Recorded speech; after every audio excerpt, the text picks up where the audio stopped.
who learned this the hard way. A man who almost drowned trying to save everyone around him, until the day he discovered that sometimes letting go of someone's hand is the only way to save yourself. His name is Peyton, and this story might change the way you see your relationships.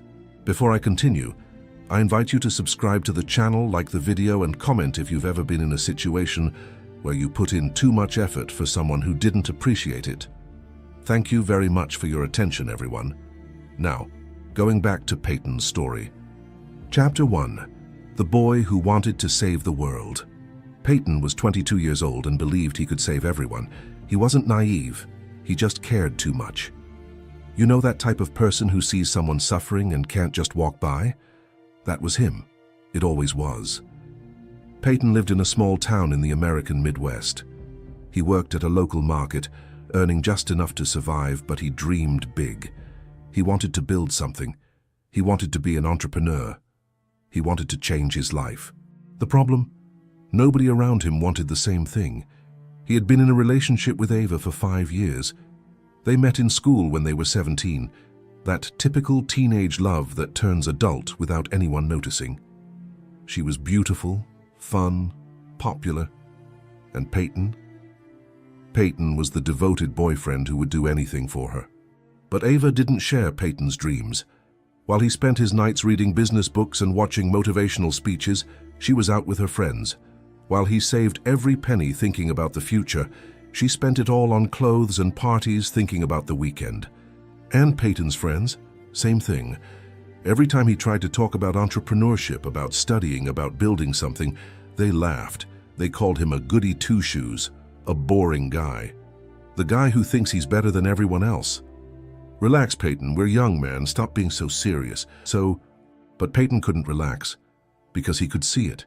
He could see that if he continued down that path in 10 years, he would be in the same place. Same job, same life, same frustration. And the worst part? He felt guilty for wanting more, as if wanting to grow was a betrayal, as if dreaming big was arrogance. Because the truth is this: when you start to grow, the people around you will try to pull you back down, not out of malice, but because your growth exposes their stagnation, and that hurts. Chapter 2. The Compulsive Savior. Peyton had developed a dangerous pattern. He tried to save everyone. When Ava said she was bored with life, Peyton would buy her self-help books. She would leave them on the shelf unopened. When friends complained about not having money, Peyton tried to convince them to study, take online courses, or start their own businesses. They would always change the subject. When he saw someone drinking excessively every week, Peyton would suggest that the person stop, that they take care of their health. The person would laugh in his face. And every time this happened, Peyton felt a mixture of frustration and guilt. Frustration because he couldn't help. Guilt because he felt he wasn't doing enough. If I try harder, maybe they'll understand. If I'm more patient, maybe they'll change. If I give more examples, maybe they'll wake up. But they wouldn't wake up, they never woke up. And do you know why? Because you can't want to change another person's life more than that person wants to change it themselves. Peyton was throwing gold coins to cats and destroying himself in the process. One day, Ava said something that affected him. "Peyton, you care more about me than I care about myself, and that's suffocating." He was shocked. How could it be suffocating? He only wanted the best for her. He only wanted her to grow, to see her own potential. But there was the problem. Peyton was trying to force a transformation that Ava didn't want. He was trying to save someone who didn't ask to be saved. And the worst part? He was doing it at the cost of his own life. Because while he spent his energy trying to convince others to change, he himself wasn't changing. He was stuck. He was stagnant. He was sinking along with those he was trying to save. Chapter 3. The Lecture That Changed Everything. One Wednesday evening, Peyton saw an advertisement for a personal development lecture. The topic was how to build discipline and sustainable habits. He invited Ava. She said she had plans to go out with her friends. He invited his friends over. They said it was coach talk. Peyton went alone. The lecture was in a small auditorium, about 50 people. The speaker was a woman of about 45 with gray hair and a serene demeanor. She didn't seem like a motivational coach. She seemed more like a philosophy professor. Her name was Dr. Sarah Nakamura, Japanese-American, psychologist specializing in behavioral change. She began the lecture with a question. How many of you here have ever tried to help someone who didn't want to be helped? Half the room raised their hands. Peyton did too. And how many of you felt guilty when that person didn't change? The same half kept their hand raised. Dr. Sarah smiled. Are you familiar with the Japanese proverb Neko ni koban? Silence. It means giving gold coins to a cat. It's the equivalent of our casting pearls before swine. The idea is simple. If you offer something valuable to someone who can't recognize its value, you've wasted your offer. She paused. She let it penetrate. But here's the detail that most people don't understand. The problem isn't the cat. The cat is just a cat. The problem is you, who insist on giving gold coins to someone who didn't ask for them, doesn't need them, and doesn't want them. Peyton felt like he'd been punched in the stomach. Dr. Sarah continued, we human beings have a deep need for belonging. We need to be accepted by the group, the tribe, the pack. This is ingrained in our DNA from the time of the caves. Being expelled from the group was a death sentence. And that's why most of you are here today. Because you want to grow, but you're afraid of being rejected. You're afraid that if you change, you'll lose the people you love. So you try to take everyone with you. You try to save everyone. And you destroy yourselves in the process. But let me tell you a hard truth. Sometimes you have to choose between growing up and belonging. Chapter 4. The Lesson of Ma and Motainai. Dr. Sarah explained two concepts that Peyton had never heard of before. The first is Ma. It's the Japanese concept of empty space, of interval, of pause. In Japanese culture, the silence between musical notes is as important as the notes themselves. The empty space in a painting is as important as the brush strokes. When we apply Ma to relationships, we understand that knowing when to back off is just as important as knowing when to act. Sometimes, the best thing you can do for someone is nothing. It's giving them space. It's letting them deal with the consequences.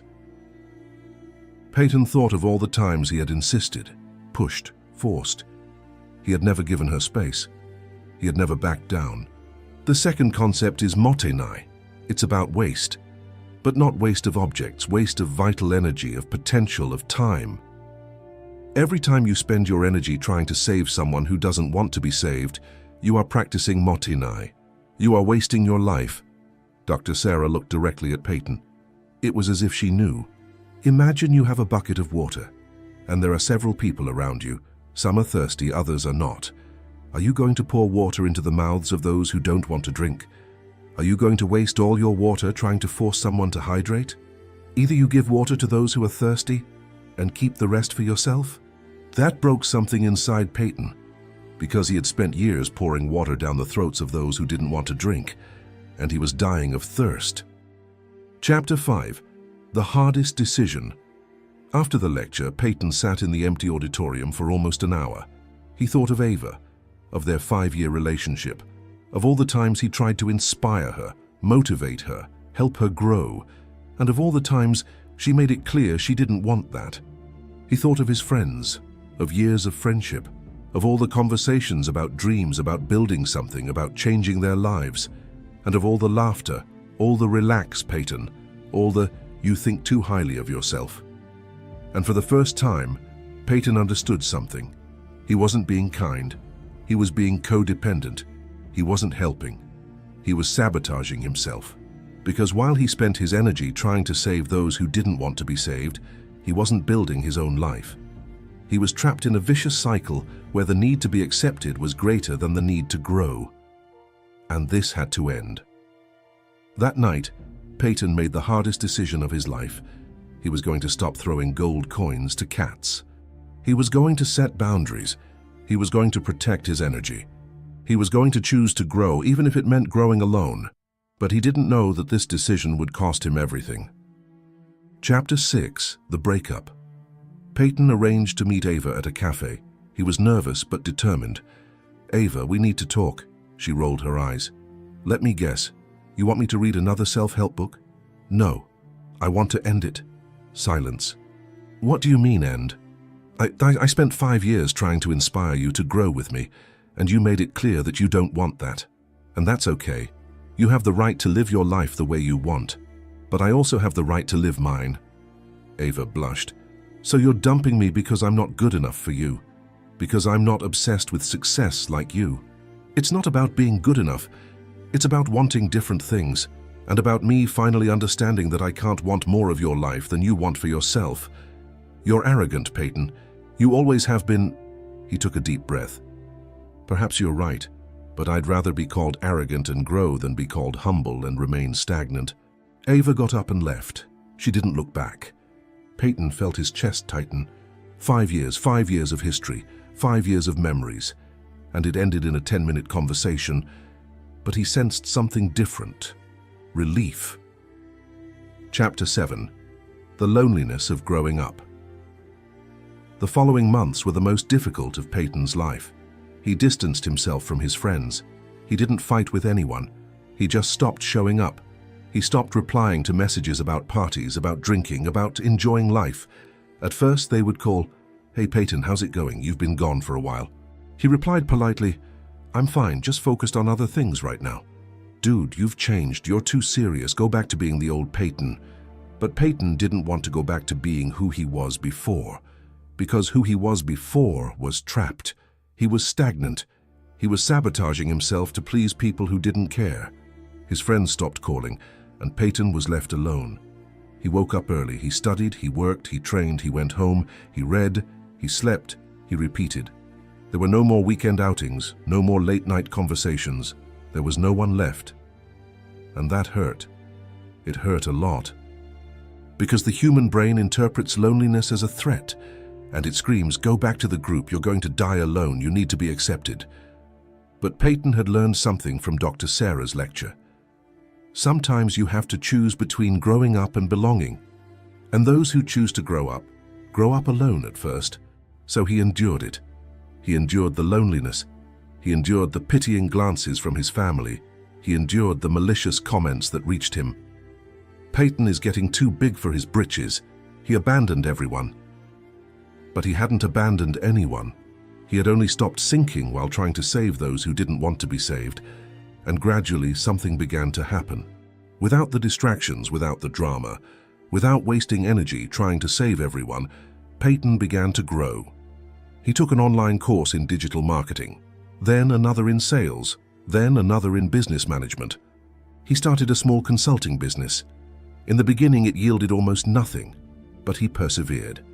Every day a small step. He trained 4 days a week. He lost 15 kilos. He gained muscle. He gained energy. He read 2 books a month: philosophy, psychology, business biographies. His mind expanded in a way he never imagined. And most importantly, he stopped feeling guilty. Because the guilt he felt before wasn't because he was wrong. It was because he was right. And the people around him didn't like that. 2 years after his breakup with Ava, Peyton had built a business that generated 6 figures a year. He had moved to a bigger city. He had met new people, people who were growing, studying, building. He had become who he always wanted to be, not because he tried to change everyone, but because he stopped destroying himself trying to help. Chapter 8. The Reunion. 3 years after the breakup, Peyton was in a coffee shop when he saw Ava. She was different, older of course, but it wasn't just that. She seemed tired. She had that look of someone who isn't happy with their own life. She saw him. She hesitated. She came over to his table. "Hi, Peyton." "Hi, Ava. How are you?" "Well, I guess so. And you?" "I'm great." She sat down uninvited. I saw your social media. I saw that you're doing well, that you've built something." "I built." Uncomfortable silence. "Peyton, I wanted to apologize for not supporting you, for laughing at your dreams, for calling you arrogant when all you wanted was to grow." Peyton took a deep breath. "Ava, you don't need to apologize. You were just living the life you wanted to live, and I was trying to force you to live mine. But you were right. I wasted those years. I'm still in the same place, same friends, same parties, same empty life. And what are you going to do about it?" She looked at him with that expression Peyton knew so well. that save me look. And for the first time, Peyton didn't feel the urge to save. Ava, I've spent 5 years trying to inspire you to change, and you didn't want to, and that's okay. But I can't do that again. You need to want it for yourself, not for me, not for anyone, for you. But how? How do I start? Just like I started. You stop waiting for someone to save you, and you save yourself. Ava started to cry. I don't know if I can. So you're not ready, and when you are, you'll know. He stood up, paid for his coffee, and left. And I felt no guilt, because I had learned that giving gold coins to those who cannot appreciate them is not generosity. It's a waste. Chapter 9. The comment that went around. One day, Peyton received a message from an old friend. Dude, everyone's saying you're being arrogant, that you think you're better than us, that you've forgotten where you came from.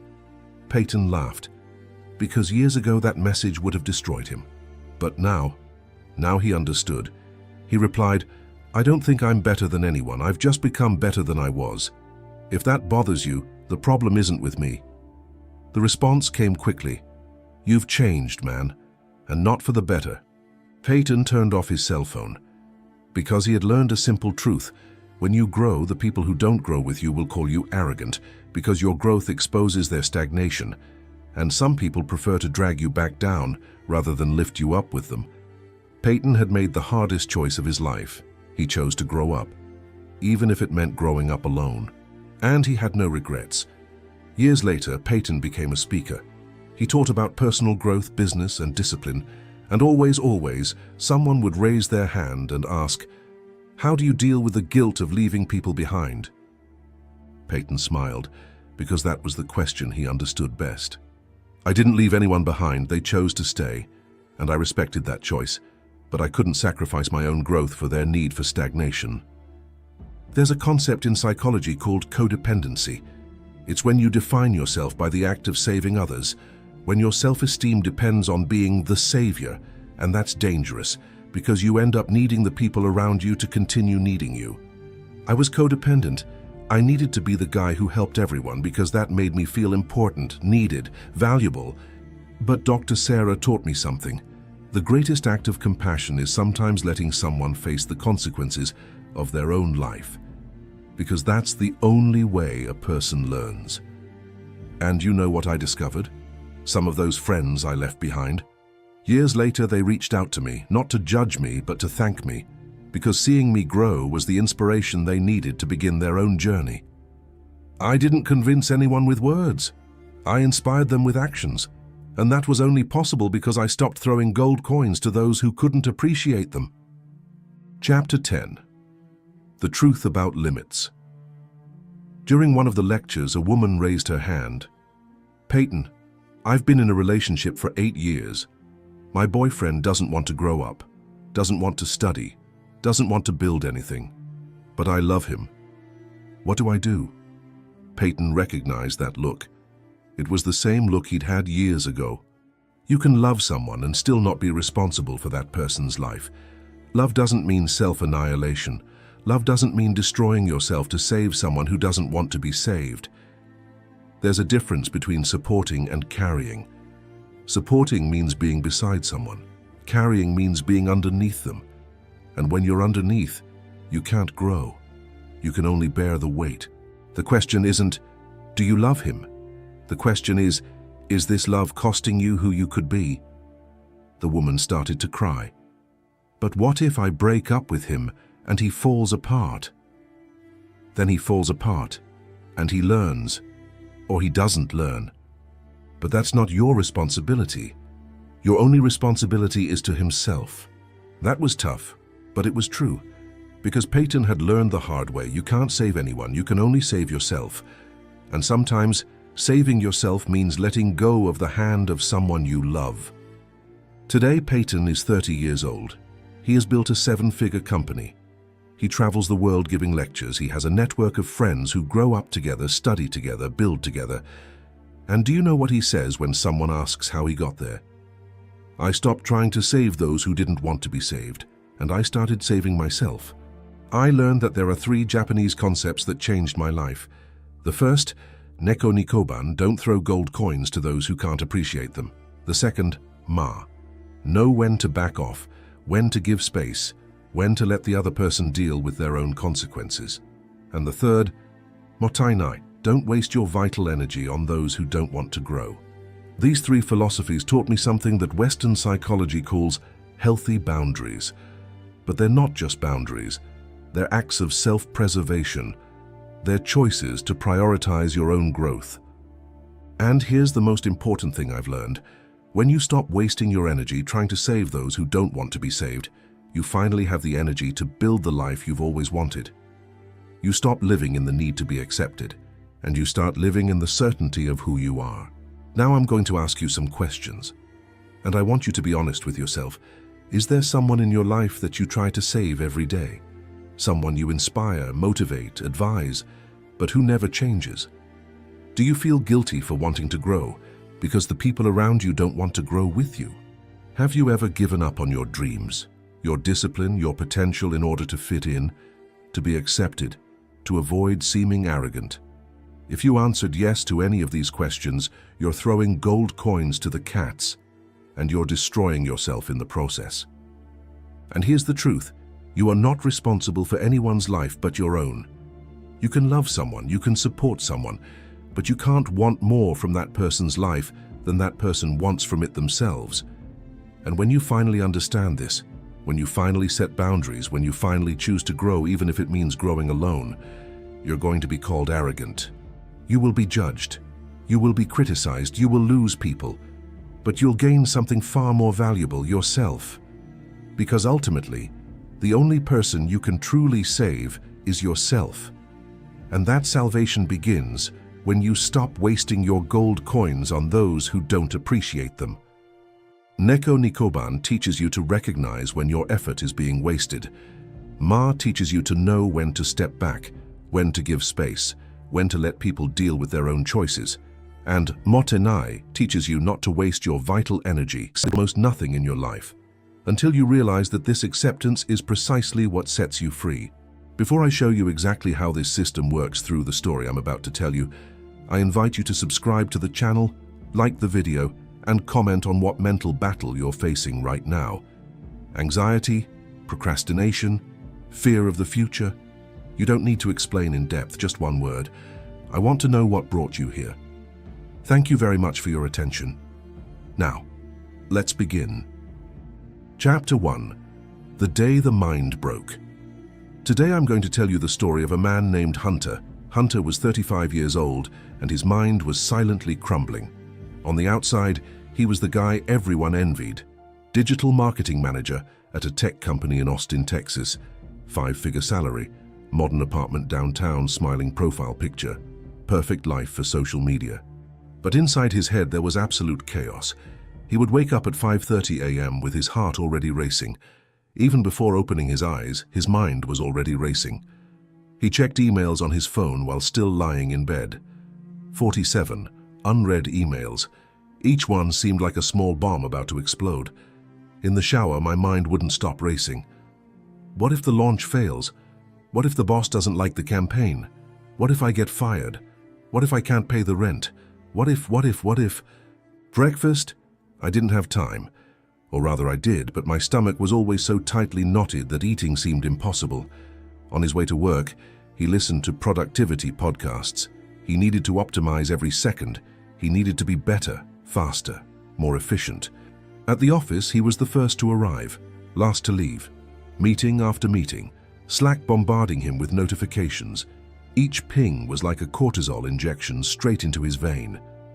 At night, exhausted, he would collapse on the sofa. He scrolled through Instagram, seeing other people living perfect lives. He scrolled through LinkedIn, seeing other professionals being promoted. Comparison was poison, but he couldn't stop drinking. He tried to sleep at 11 p.m., lay in the dark with your mind spinning in endless loops.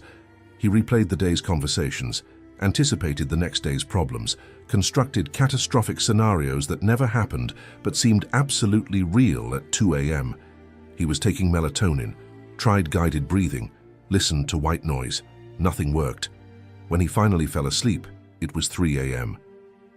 2.5 hours later, The alarm rang again. And the cycle began again. "You need to relax," his friends would say. "Take a vacation," suggested the online therapist he sometimes consulted. "Do yoga," recommended his coworker. But Hunter couldn't relax, because relaxing meant losing control, and losing control meant everything would fall apart. So he tried to control himself more. He made more lists. He installed more productivity apps. He woke up earlier. He cut out sugar. He cut out alcohol. He started running. He started meditating. And the more he tried to control it, the more anxious he became. Because life has this inconvenient characteristic. Life doesn't care about your control plan. Chapter 2. The meeting that changed everything. It was on a Thursday during a presentation meeting for investors that Hunter's mind finally said, enough. He had worked on that presentation for 3 weeks, slept 4 hours a night, revised each slide 50 times, rehearsed alone in the mirror. He was ready. Technically perfect. The meeting began. Hunter opened the presentation. First slide, second, third, everything flowing smoothly. Then he got to slide 4, and his mind froze. His heart began to race. His hands started to tremble. The room began to spin. He looked at the faces of the investors and suddenly couldn't process anything anymore. The company CEO was standing beside him. "Hunter, are you all right?" He wasn't there. For the first time in 35 years, Hunter had a full-blown panic attack in public, in front of 6 investors, in front of his boss, in front of the entire team.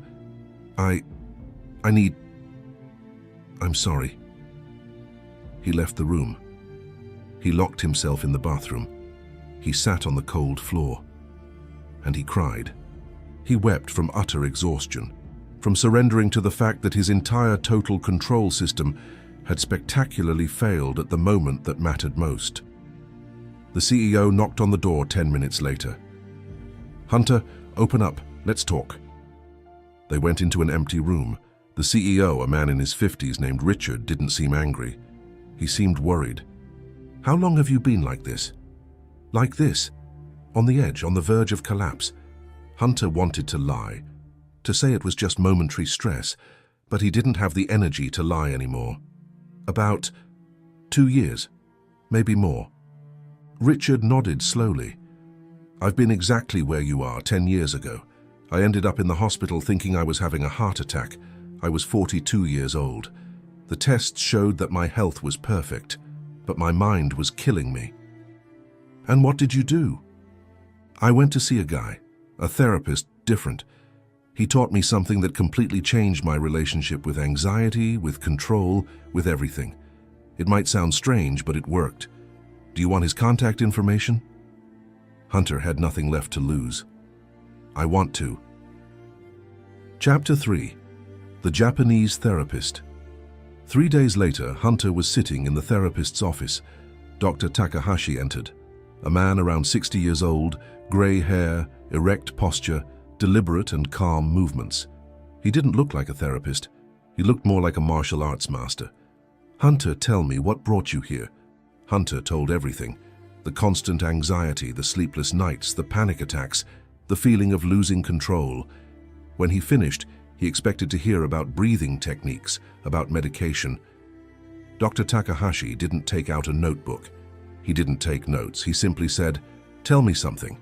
How many hours a day do you spend trying to control things you can't control?" Hunter paused. "What do you mean?"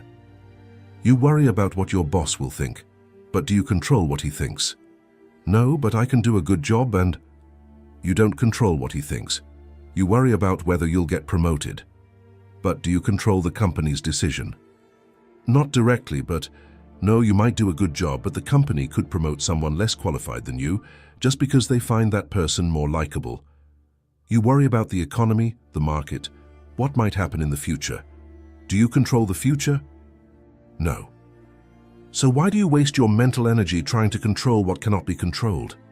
Hunter remained silent, because that was exactly what he did, every single day. He spent 90% of his mental energy trying to control things completely beyond his control. Dr. Takahashi leaned forward. "Hunter, The samurai of feudal Japan faced death every day.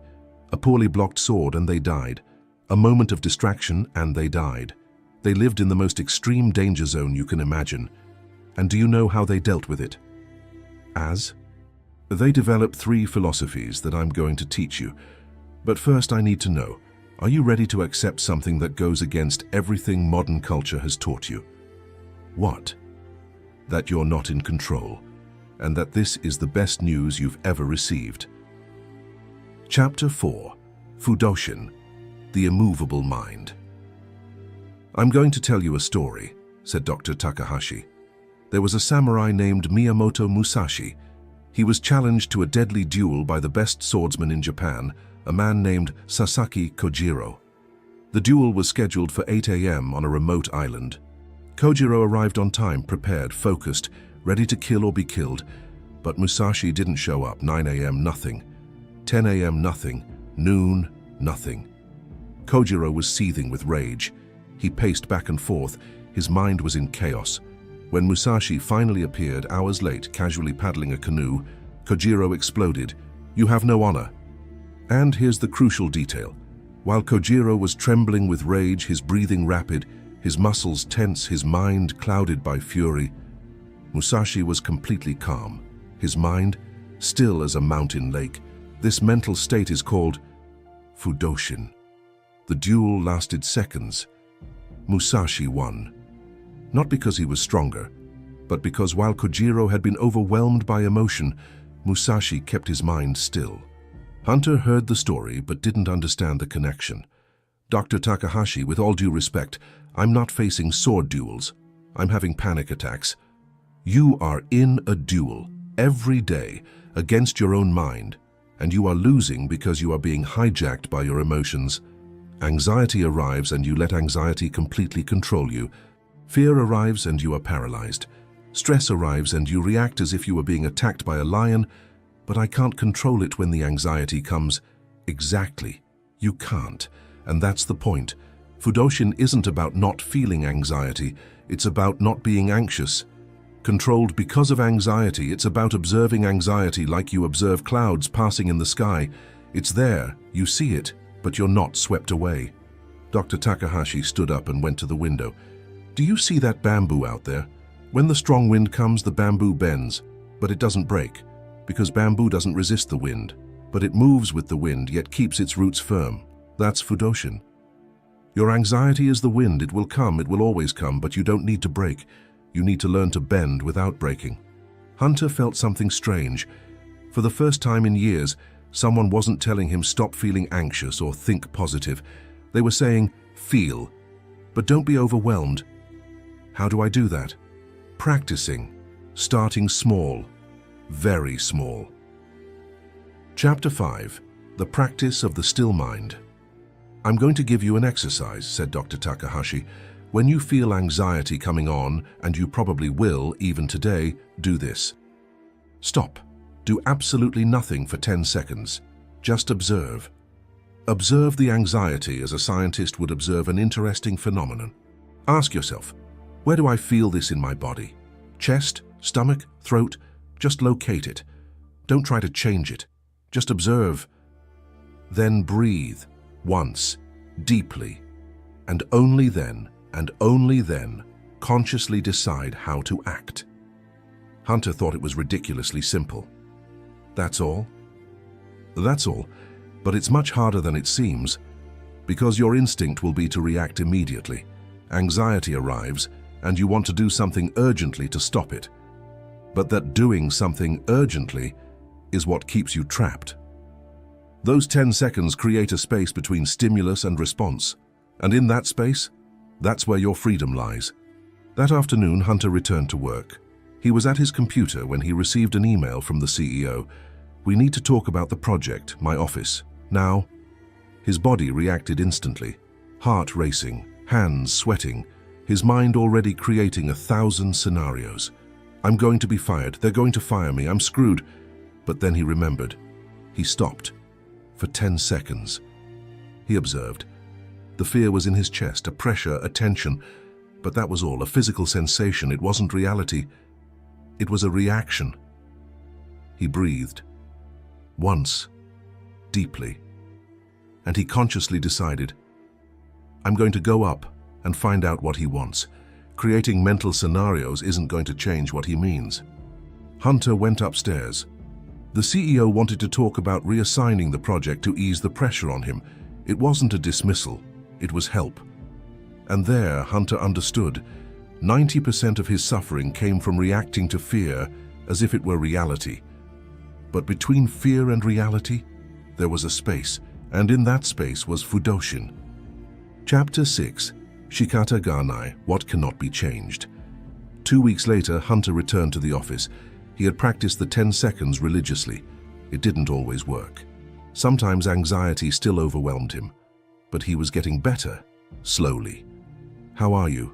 Asked Dr. Takahashi. Better, but I'm still anxious about a lot of things, especially about the future, about what could go wrong. The doctor nodded. Tell me something.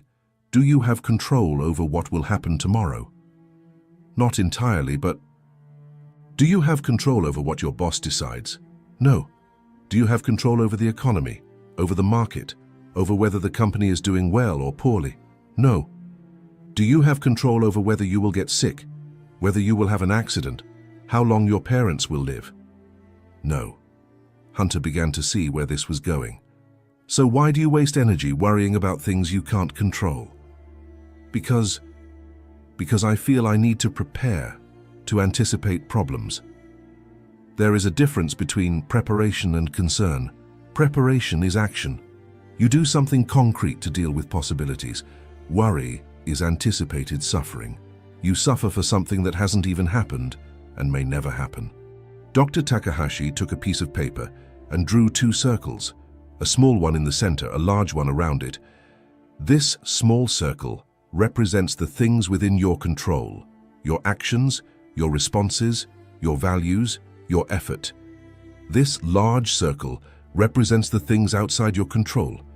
Basically everything else. Most people spend 90% of their energy on the large circle and 10% on the small circle.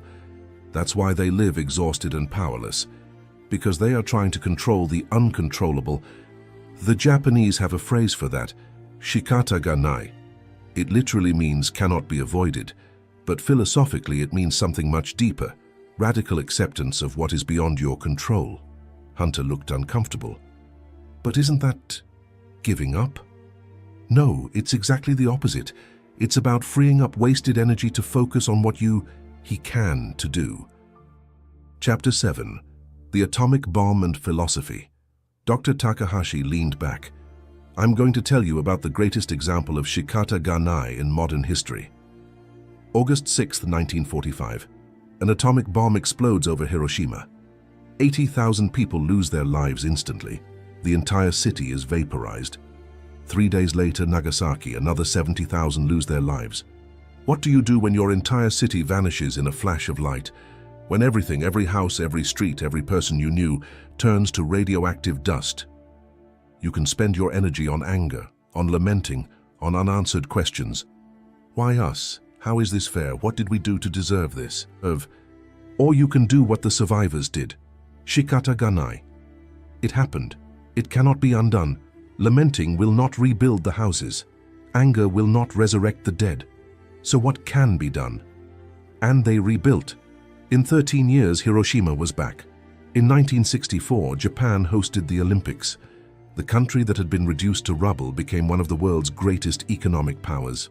How? Through a fundamental philosophical choice. Don't waste energy lamenting what cannot be changed. Direct all your energy toward what can be done. Hunter felt the illusion of control shattering within him. So, I simply accept that I control nothing? You accept that you are not in control. Almost nothing. But the little that you control, your actions, your responses, your character, that you control completely. And that's all you need. Dr. Takahashi wrote something on a piece of paper and handed it to Hunter. Grant me the serenity to accept the things I cannot change, the courage to change the things I can, and the wisdom to know the difference. This isn't Japanese, it's the serenity prayer, but it's exactly Shikata Ganai. This prayer exists in so many cultures because it's a universal truth that we all eventually discover. Suffering comes from struggling against reality. Chapter 8. Gammon, Persevering with Dignity. A month later, Hunter was improving. He was practicing Fudoshin. I was learning to let go of what I couldn't control. But life, as always, brought a test. Your father called. Cancer. Stage 3. Aggressive treatment needed. Hunter sat in his car in the work parking lot and cried. All the mental practice he had done seemed useless at that moment, because the pain was too real, the fear was too great. He called Dr. Takahashi. "I can't do this. It's too much. It's too heavy. Come here now." An hour later, Hunter was sitting in the same room, but this time he couldn't stop shaking. "My father has cancer. I know, you told me on the phone, and it's terrible. It's frightening. It's unfair." Dr. Takahashi didn't try to downplay it. He didn't say everything would be all right. He just validated the pain. "How do I deal with this?" "With gammon." "What is that?" "The third philosophy, and perhaps the most difficult. Gammon means persevering through suffering with dignity. It's not about suppressing emotions. It's not about pretending it doesn't hurt. It's about feeling completely, but not being broken." Hunter shook his head. "I'm not strong enough for this." You are, because you're already doing it. You're here. You came seeking help instead of falling apart. That's gammon." Dr. Takahashi went to the garden and returned with a small bonsai tree. "Do you know how these trees survive? They are deliberately exposed to harsh conditions.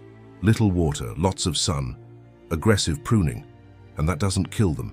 It makes them stronger, more resilient, more beautiful. Your suffering won't break you, unless you let it. Gammon isn't about not suffering, it's about suffering without losing your dignity, without losing yourself. Will you cry? Yes. Will you be afraid? Yes. Will you have horrible nights? Yes. But the next day you will get up. You will be there for your father. You will do what can be done. That is gammon." The following months were the hardest of Hunter's life. His father's treatment was brutal. Chemotherapy that left him too weak to get out of bed. Radiation that burned his skin. Bad days. Worse days. Hunter visited the hospital every week, and every time he arrived, he practiced the 3 philosophies.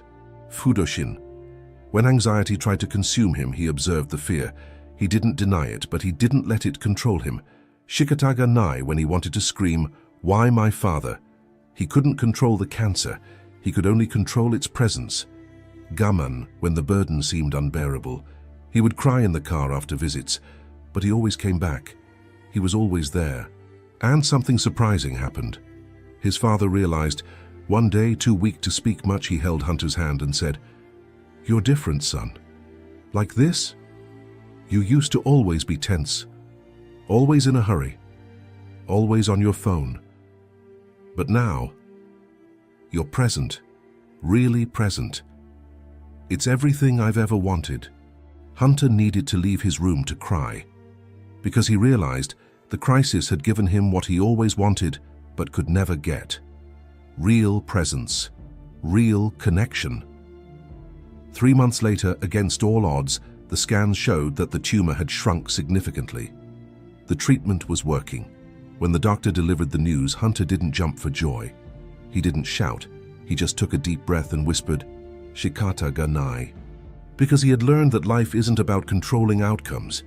It's about being present regardless of the results. Chapter 9. The Silent Transformation. 6 months after the first consultation, Hunter was a different person. Externally, people noticed. He wasn't tense all the time anymore. He wasn't on his cell phone during conversations anymore. His shoulders weren't permanently hunched. He breathed differently. He moved differently. But the real transformation was internal. He was still a little anxious. Sure, but now when the anxiety came, he didn't panic about being panicked. He just observed. Things that used to overwhelm him. Urgent emails, criticism from his boss, project problems. He now processed them differently. First, he asked, "Is this within my circle of control? If yes, action. If not, shikata ga nai." Did the work get easier? No. The work remained difficult. But he was no longer fighting against the difficulty.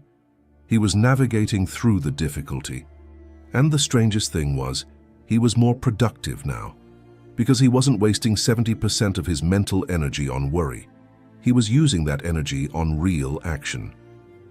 In his final consultation with Dr. Takahashi, Hunter asked, "How do I know if I've truly changed? How do I know this isn't temporary?" The therapist smiled. "Tell me, when was the last time you had a panic attack?" Hunter thought. "It's been 4 months?" "And when was the last time you lost a night's sleep because of anxiety?" "Last week, but I eventually slept, and the next day I was fine." "You are not cured. Cure is a lie we sell. You are transformed. You have the same emotions, but a different relationship with those emotions. And that relationship is everything." Dr. Takahashi took 3 bamboo cards and wrote on them, "Fudoshin, pay attention to your emotions. Don't be overwhelmed by them. Shikata ganai. Accept what you cannot control. Act on what you can control. Gaman, persevere with dignity. Suffering does not define you. Take this with you. When things get tough, and they will, read this. Remember that you have a system now. You're no longer adrift in the sea of your own mind. You have an anchor." Chapter 10. The Final Test. 2 years later, Hunter was at a presentation again. Same room, same investors, same pressure. But he was different. Before the presentation began, he felt the anxiety rising, his heart racing slightly, his hands sweating. Familiar signs. Instead of panicking about panicking, he simply observed Fudoshin. "Anxiety, you're here, that's normal. This is a high-pressure situation. My body is preparing itself, but I'm not you." Thoughts began to surface. What if I freeze up again? What if they don't like it? What if... He cut it, Shikata ganai. I don't control what they're going to think. I only control my preparation and my delivery. I've already prepared. Now it's just a matter of delivering. The presentation began. He spoke for 30 minutes, clearly with presence. Were there moments of nervousness? Yes. But he didn't try to hide it. He just acknowledged it and continued. In the end, one of the investors said, "Best presentation we've seen this year. You have our investment." Later in the car, Hunter didn't celebrate wildly. He didn't post on Instagram. He just sat in silence for a moment and felt gaman, gratitude for the journey, respect for the process, acceptance that there would be good days and bad days, but he had the tools to navigate both. A neuroscientist at Stanford University, who studies emotional regulation, has discovered that the practice of observing emotions without judgment, what we call meta-awareness, strengthens the prefrontal cortex and reduces amygdala reactivity. Essentially, you train your brain not to be hijacked by emotions. This is exactly what the samurai discovered centuries ago through meditation and discipline. A clinical psychology researcher explains, radical acceptance, accepting what we cannot control, is one of the strongest predictors of mental health. Patients who develop this capacity report significantly lower levels of anxiety and depression, not because their circumstances have improved, but because they have changed their relationship with those circumstances. A study on resilience in populations exposed to trauma found that the ability to persevere with dignity through suffering, what we call dignified endurance, is associated with greater long-term psychological well-being. It's not about not suffering. It's about maintaining a sense of self and purpose even during suffering. But here's the part nobody tells you about true mental strength. Hunter didn't stop there. In his 3rd year, he began teaching these philosophies to his team. When someone was overwhelmed, stressed, on the verge of collapse, he didn't offer generic advice like relax or think positive. He asked, what part of this is within your control? And he helped the person draw the 2 circles. And always, the person discovered that they were expending all their energy in the large circle and 0 in the small circle. His team became the most productive in the company, not because they worked longer hours, but because they didn't waste energy on pointless worry. They focused on what they could control. The CEO noticed, "What are you doing with your team? They seem different." "I taught them to stop fighting reality and start working with reality. Can you teach the rest of the company?" And so Hunter became something he never imagined. A mentor. Not of productivity, not of time management, but of mind management. And the most surprising thing? His father, who survived cancer, witnessed the entire transformation. And one Sunday during a family lunch, he said, "You know I'm proud of you, right?" Why? Not because you're successful, but because you've discovered something that most people take a lifetime to discover. That peace doesn't come from controlling the outside world. It comes from mastering the inner world. Hunter's story isn't unique.